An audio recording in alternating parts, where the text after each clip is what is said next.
নাহিদ রানাকে ঘিরে ধরে আছেন ভক্তরা। এয়ারপোর্টে হাজির বাংলাদেশের ওয়ানডে দলের ক্রিকেটাররা। কে নেই সেই দলটায়? মেহেদী হাসান মিরাজ থেকে শুরু করে সাইফ হাসান কিংবা লিটন কুমার দাস, মোসাদ্দেক হোসেন সৈকত বা নুরুল হাসান সোহান। শক্তিশালী একটা দল নিয়েই জিম্বাবুয়ে যাচ্ছে বাংলাদেশ দল, অন্তত ওয়ানডেটা খেলার জন্য। সরাসরি বিশ্বকাপ খেলার জন্যই বাংলাদেশের চোখ রাখতে হচ্ছে ওয়ানডে র্যাঙ্কিংয়ে। জিম্বাবুয়ের সাথে জিতলে খুব একটা ফায়দা হবে না, তবে হারলেই বিপদ, কমে যেতে পারে রেটিং পয়েন্ট। তাই টেস্ট আর টি-20তে পরীক্ষা নিরীক্ষার পরিকল্পনা থাকলেও ওয়ানডেতে কোনো রকম রিস্ক নিতে চায় না ম্যানেজমেন্ট।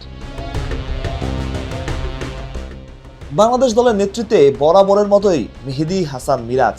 টেস্ট সিরিজটা খেলছেন না, তবে ওয়ানডের জন্য ঠিকই যেতে হচ্ছে জিম্বাবুয়ে। সহ অধিনায়ক নাজমুল হোসেন শান্ত আগে থেকেই আছেন সেখানে। সবকিছু ঠিকঠাক থাকলে রোববার দুপুরেই দেশ ছাড়ছে বাংলাদেশ ওয়ানডে দলের ক্রিকেটাররা। টেস্ট সিরিজ না খেললেও সেখানে আছেন লিটন কুমার দাস।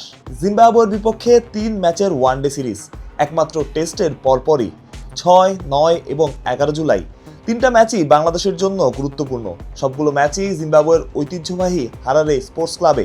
ম্যাচগুলো শুরু হবে বাংলাদেশ সময় দুপুর 1:30টায়। ফুটবল বিশ্বকাপের এই সময়টায় ক্রিকেট নিয়ে আমেজ কম, তবে যারা সত্যিকারের ক্রিকেট প্রেমী তারা নিশ্চিত করেই চোখ রাখবেন টিভি পর্দায়। ওয়ানডেতে শক্তিশালী দল ঘোষণার পরপরই আলোচনা হয়েছে, কেন জিম্বাবুয়ের বিপক্ষেও সবাইকে খেলাতে হবে? পরীক্ষা নিরীক্ষা কি করা যেত না? তবে মাথায় ছিল র্যাঙ্কিং।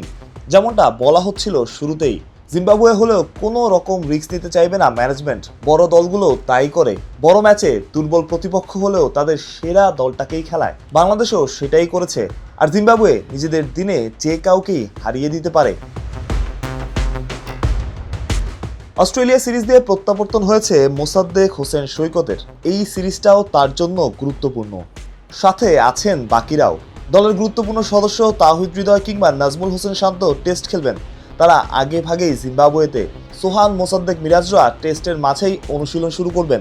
তাই একটু আগে ভাগেই চলে যাওয়া বাংলাদেশ দলের জন্য শুভকামনা। প্রত্যয়, বিডি ক্রিক টাইম।